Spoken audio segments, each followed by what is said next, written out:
Hello, scholars. I am going to attempt to share my screen with you again, and I really hope it works this time. So let's talk a bit about the CARS model introduction. Basically, this video is going to say again what I said in our class meeting. So this can act either as a refresher if there was something that you missed. I am sure you're hanging on my every word when I am talking to you in class, but I know there are sometimes things that we miss. Or for those of you that were unable to attend, this should at least cover the application of the concepts that we went over a little more in depth in class to give you at least some like living examples of what this looks like. And then you can come to me with questions if you have them, if you missed the lecture in general. So as much as I hate to say, I'm going to go ahead and share my screen. Let's see if this works. Okay, share my screen, and hopefully this is working for you. So I am in web courses, and I wanted to show you or remind you where you could find the CARS model handout if you did not receive it in class, or if you lost it, or you just want to print out, 100 copies for yourself to wallpaper your dorm room with them. The CARS model handout is here, and I'm going to go ahead and open that in a new tab so I can access it later, or I can download it right there, whatever you want to do there.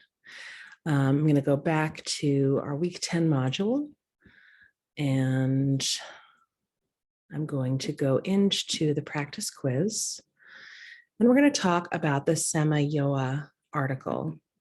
Now, I choose this article to work with every semester. I know it was published in 2017, which, I mean, in fairness, what is that, like 5 years old now? I don't even know what year it is anymore. I hope that's 5 years old now. And it's still an exemplary example of how the CARS model looks in action. And I'm not going to read it for you read it with you line by line. I'm going to assume by this point that you have read the article and that you've done the quiz. Perhaps you struggled with the quiz, and this will allow you the chance to either have the affirmation that you did it correctly, or some thought as to, why the answers should have been something else. So Samayoa wrote The Extent of Influence That Genre Conventions Have on TED Talks. Now, if we think about, as I mentioned in class, the introduction should work like in terms of the breadth of the topic. Think of it as an upside down triangle, right? Where the widest part is at the top. The wide part being the general knowledge close to your topic that one would need to have or understand to be able to then follow along through your introduction. If the introduction is creating a research space, let's go to our handy dandy little handout here. CARS, it's not just Lightning McQueen, it's also creating a research space. Move one is establishing a territory. So think about that in terms of the upside down triangle as being the broad part. You're staking a claim in terms of like, okay, it's almost like you're mapping out the boundaries of the triangle itself. This is what I'm going to be talking to you about. Then you move into a little more narrow when you're establishing the niche. And that's where you stand between like general knowledge and the current state of research on your topic and the primary research findings that you have to discuss. Now, I know we have not done the primary research part yet, but you know what it is that you will be doing. And you know that somehow you're going to have to bring these two things together. What is known based on general knowledge and experts that are doing research in the field, and what it is that you have learned and have to say about it. And those need to come together somehow. That noise is my cat being an absolute jerk in the background because he has to be a cat. I'm so sorry. So move 1 is establishing a territory. Move 2 is establishing a niche. Move 3 is occupying the niche. Okay, and I know that we've talked about this in the other video, and so I'm not going to spend a ton of time going through this all over again. Let's go back to the Samayoa article. All right, paragraph 1. Make this a little bigger. Talks about communication, right? Communication has evolved greatly in recent times in particular. She doesn't spend a lot of time talking about, the evolution from the wireless telegraph, from smoke signals onto, whatever else. Sorry, it's my cat.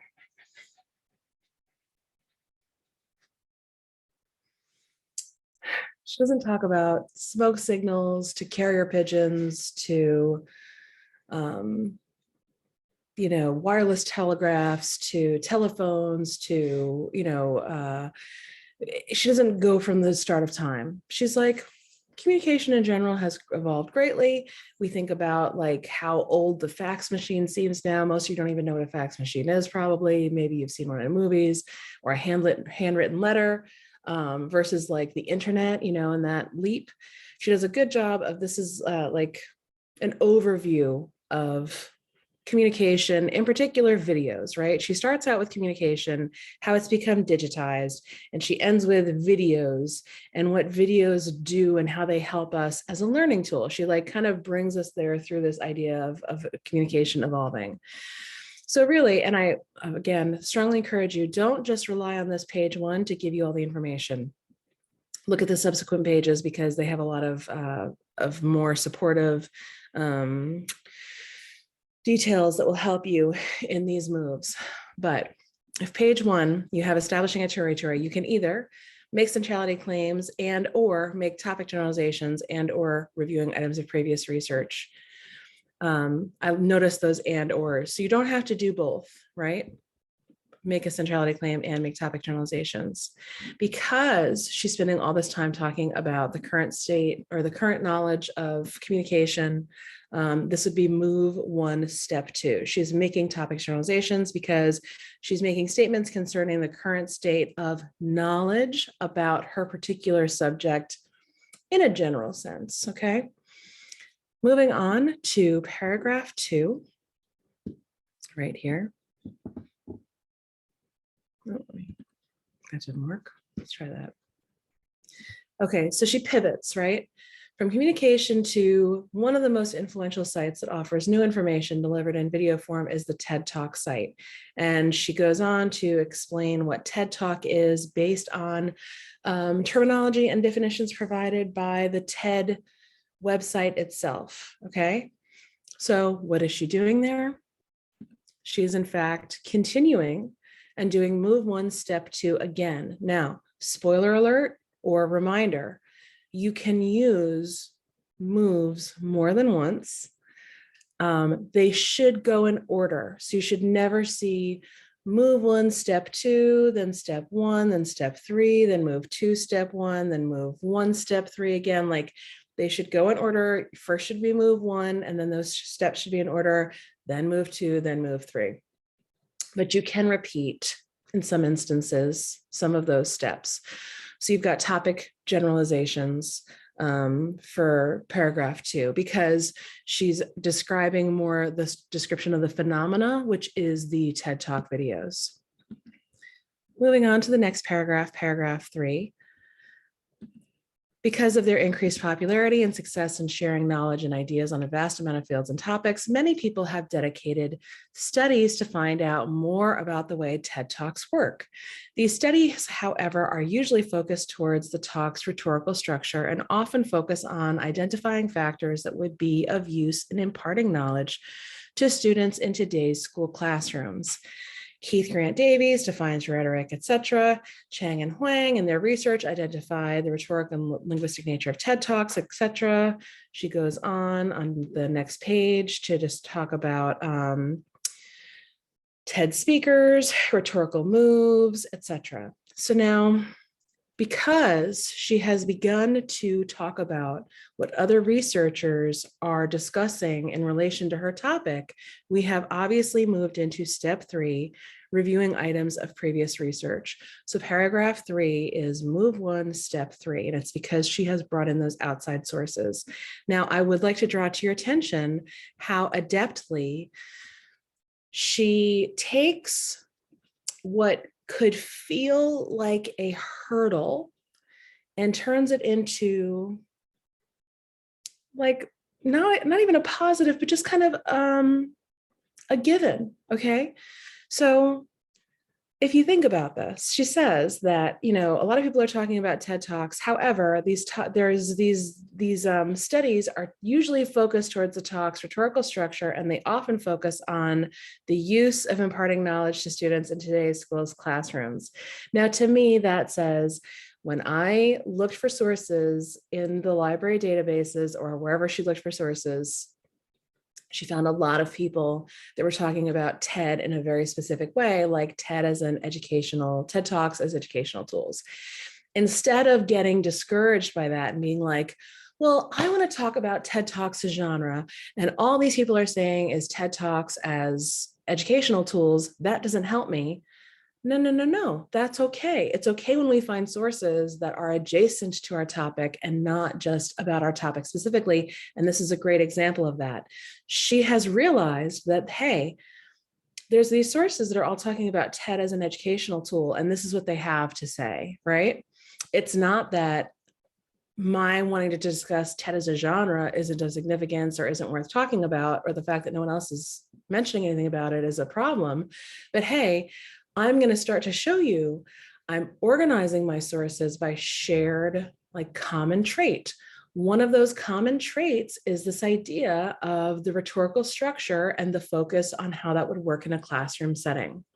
So if you think about that in terms of the way that you are doing your synthesis matrix and you're organizing your sources, again, remember you want to arrange them by like shared talking point. You want to group them around ideas.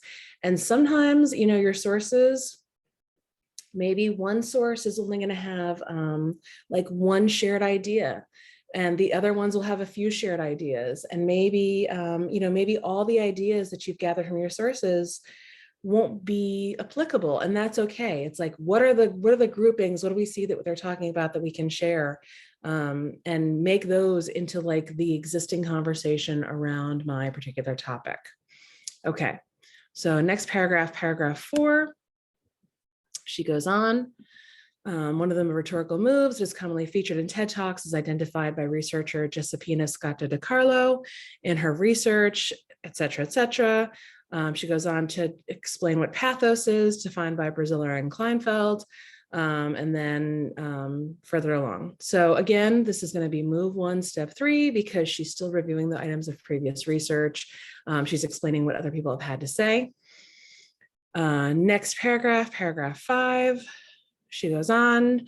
Chang and Huang developed a quantitative genre prototype of TED Talks based on the rhetorical moves while imparting it. Amy Devitt explains that genres develop, etc. Love that we've got Amy Devitt in here as quoted by Dirk, fan favorite. Love to see a fan favorite included, because she's still talking about what others have discussed on the subject or other research on the subject. This is still going to be move 1, step 3. Moving on to the next paragraph, I think that's paragraph 6.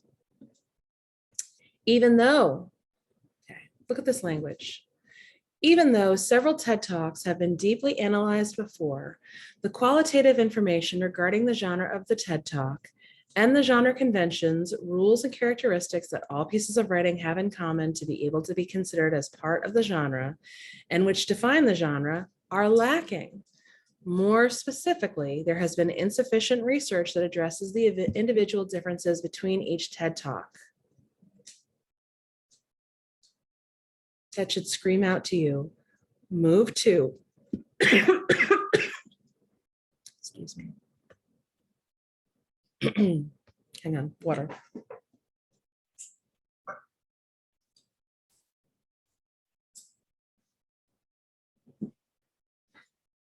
Move 2, we're establishing a niche.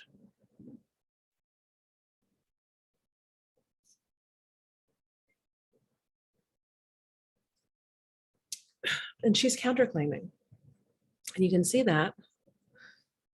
I'm sorry, not counterclaiming. It was the first word that I saw on the page, so I read it. She's indicating a gap in the previous research.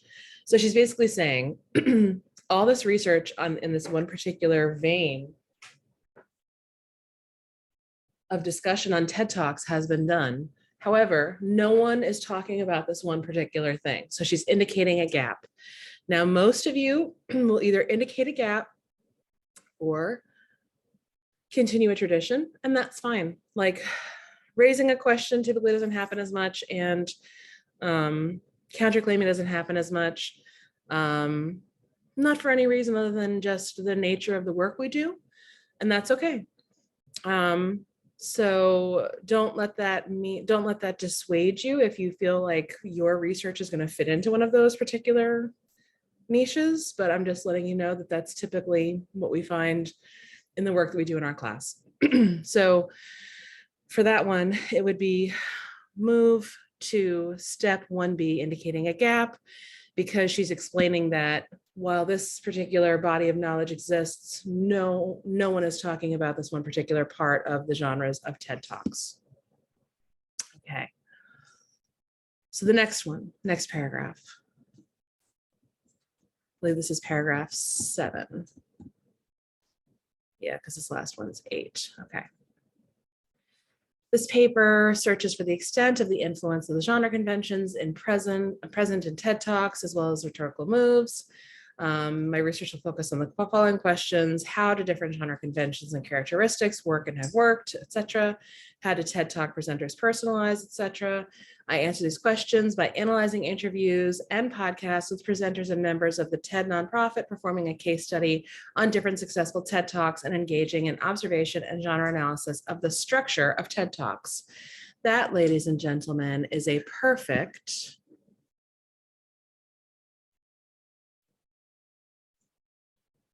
move 3. We're now occupying the niche. We are explaining how you're going to fill that gap, right, that you have just identified by step 1B, announcing the present research. Present research meaning the research you're doing, your research. And you can tell it's 1B and not 1A. If you look at these words here, you have either 1A, which is the why, or 1B, which is the what, how, who, when, and where. What, who, how, when, and where. I read them and I said them in a different order than I actually like visually saw them. The what, who, how, when, and where. If you look back, she's telling us the what, who, how, when, and where of what she's doing. She's looking at how, you got how right here and here, and she's telling us what she's going to do that. She's going to look at analyzing interviews. She's going to perform case studies and engaging in observation and genre analysis. So she's telling us the how and the what, right, of her actual research. So it's not, don't think of it as announcing present research in terms of I have to do more research to figure out like who else is doing studies right now on this particular topic. That's not what it means. It's announcing your research, you, the author, okay? They go on in paragraph 8. It's move 3, step 2. And they're announcing the main findings, what they're doing here, if you can see. So she's saying, the results of my research show, etc. And then she goes on to talk about, she's setting it up. The results of my research show, and then she talks about it in a paragraph. Now, if you look at this CARS model handout, notice something here under step 2. It says, not all disciplines allow this in the introduction section. And what I actually like you to do is to stop at step 1 of move 3, because your papers are of the type that even at least right now, you haven't done that primary research yet. You can't announce your main findings. You have no idea what they are. You can tell me what your present research will be. You know, you're going to write it in like, this is what I'm looking at. And you're writing it in the tense that you have, like, I will analyze these things.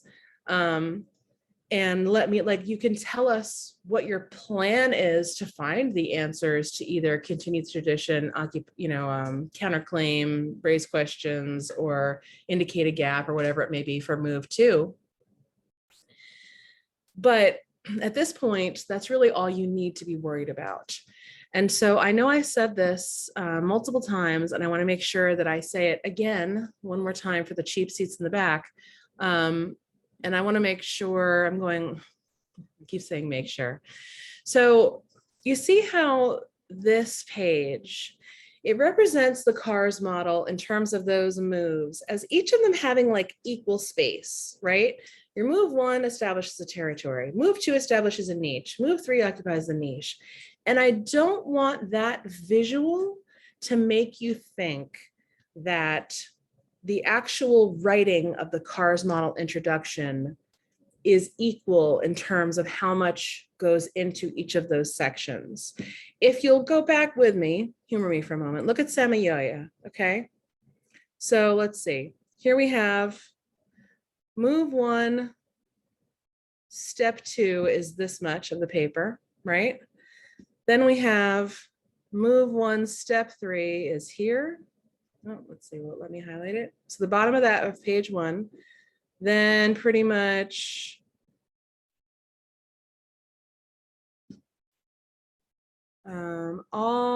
let's see, half of page 2, okay? Until we get to where she transitions into move 2. And then move 2 is only 1 paragraph. Move 3 is 2 paragraphs, okay? So you've got, let's see, 1, 2, 3, 4, 5, 6 paragraphs for move 1, 1 paragraph for move 2, 2 paragraphs for move 3. And that's because she's including move 3, step 2, which I'm telling you, you don't need to do. The bulk of your CARS model introduction should be the work you need to do in move 1. So you should have, I'm saying about 3 paragraphs for move 1, step 2, your topic generalizations. And that is going to be giving us the information about your chosen area of research. So my least favorite example that I use all the time, if I'm doing a paper on the influence of reader expectations on the genre of Kim Kardashian Instagram, first I have to tell you what Instagram is, not in like explain it to your Nana kind of way, but like, oh, Instagram, that place where people share pictures and they can have captions and you can like it and you can follow them and you can comment if you want to. And it's like pretty popular. And it's all different kinds of content from like people like you and I at home to like celebrities and sports people and influencers and all that stuff. Then you'd move into Kim Kardashian, like who is she? What do we need to know about her and her Instagram account, right? Kim Kardashian's an influencer. She rose to notoriety through her varied film and TV career. And, now she has various lines of clothing and beauty products, et cetera, and, a wildly successful TV show, on Instagram. Another paragraph, maybe how do her Instagram posts meet the criteria for genre? Because you're going to say in your research question that you're looking for that influence on the genre of this. So you have to establish how that is a genre. So, something along the lines of in Kim Kardashian's Instagram, there's these repeating features. What are those repeating features that you see? You know, regardless of she's posting about herself, you know, her with her kids, her with her family, her with her products, you know, her by herself. These are the things we always see repeating. You know, you can identify these things, and then we can claim based on Dirk's definition. That's where you bring in Dirk, bring in the big guns, back up your claims with those definitions. And that would be like your first 3 paragraphs. It'd be like you're establishing your territory before you get into the secondary research or the items of previous research. First, you kind of have to get the lay of the land, right? Then you can bring in your sources. Well, this is what maybe some people are saying about influencers. You know, maybe sources 1, 3, and 5 talk about influencers, and this is what they have to say. And then something else is people are talking about influencers on Instagram. Maybe your first grouping is talking about influencers in general. I don't know. We're just spitballing here. So maybe you've got of your sources, your secondary research, you've got people talking about influencers, people talking about influencers on Instagram specifically, people talking about Instagram as like a business platform, and then maybe, I don't know, Instagram for entertainment. Maybe those are like your 4 main things that you got from all of your sources that you can kind of like pull those and say, okay, this is what I can set up as a conversation. And so you explain, like, you know, a thing that a lot of people are looking at, just like Samayoya did, is like, you know, an area of interest for a lot of researchers right now is the fact that influencers are, you know, all over social media in multiple ways. And this is what this person had to say, and this is this other person had to say. And you go through and you set up all those shared ideas amongst your sources and explain who said what about it. And those shared ideas, those how you're going to arrange your paragraphs. Then you go into your counterclaim, or, you know, indicating a gap, your move 2. So maybe it's no one's talking about Kim Kardashian, you know, the reader expectation on the genre of Kim Kardashian Instagram, or the fact that, you know, maybe that could be your opening sentence. No one's talking about that particular thing. And so why is that of significance? Again, Samayoya does an excellent example of, she doesn't just say no one's talking about this. If you look at it in this paragraph, I think it's paragraph 5, 6, 7. No, it's paragraph 6. I'm sorry. Even though several TED Talks, this is where she does move to, right? Even though no one's doing this, she then goes on to say, more specifically, there's insufficient research that addresses this, and identifying these differences would demonstrate the amount of flexibility that each author is allowed. She goes on, and then this discovery would lead to a better understanding of the genre conventions of TED Talks and the expectations that the genre of TED Talks holds to be able to communicate information effectively. So she doesn't just say, there's a gap here. I'm indicating a gap right here. No, she says there's a gap, and this is why that's important. So if you've chosen the reader influence or reader expectation on the genre of Kim Kardashian, it would be that while this is a business-minded person who, you know, is using free social media as a means to promote her businesses, it's important to consider that, and no one else is talking about the fact that, you know, she's getting like immediate feedback from her target audience as to the effectiveness of her message. That's heady stuff when you think about it. People that are using these public platforms are getting like what used to take a room of professionals a month to do, in terms of like, you'd have to poll people, and you'd have to get like, you know, you'd have to get people on the street and ask, well, what do you think of this advertisement? Is it effective? Does it make you want to buy this particular product? You'd have to get sample groups into rooms, and, you know, what do you think of this? Do you like this color or this color? You know, you think about the way that feedback from users and just people in general was given to product creators and message creators, that timeline between the message creation and determining its effectiveness, the timeline has gone to like almost nothing, because we're able to put these messages out into the world and then get back in almost real time a pretty interesting measure of its effectiveness. Now, could that measure be skewed? Because you could argue that these are fans that are looking at this and they're going to either endorse or, you know, at least half-heartedly support whatever she's doing because they like her.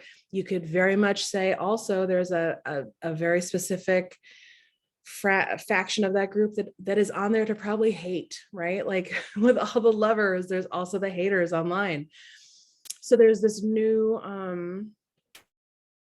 interesting component to the type of reader feedback we're getting when you're putting messages into public forums for general consumption that allows for exchange between reader and creator.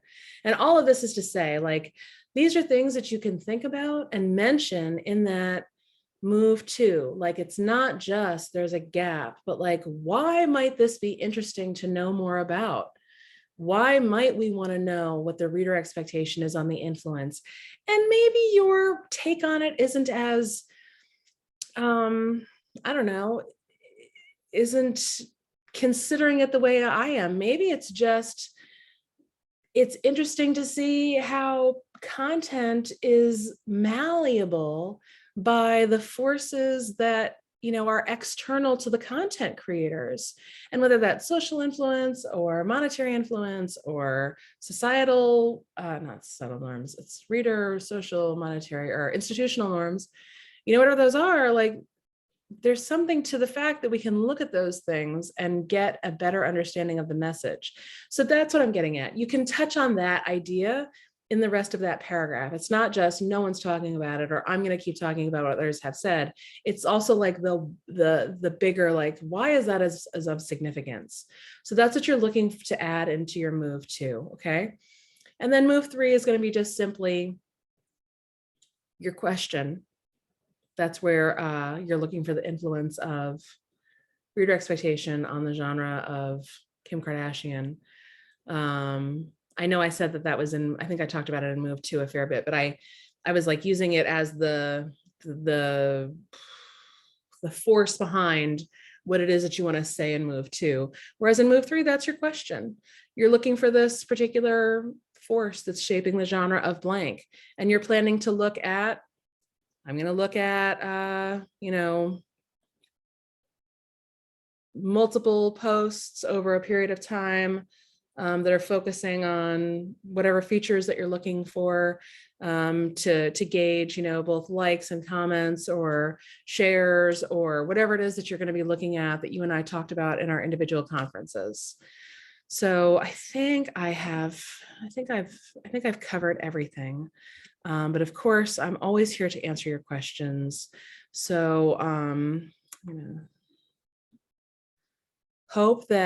really hope that the screen shared for that, because I don't want to have to re-record that video, but I will do it if need be. And again, I'm here for all of your questions. So if there's something that's still puzzling you, or you're not quite sure how to make your inquiry or your approach work within those CARS parameters, then let me know and we can get there together.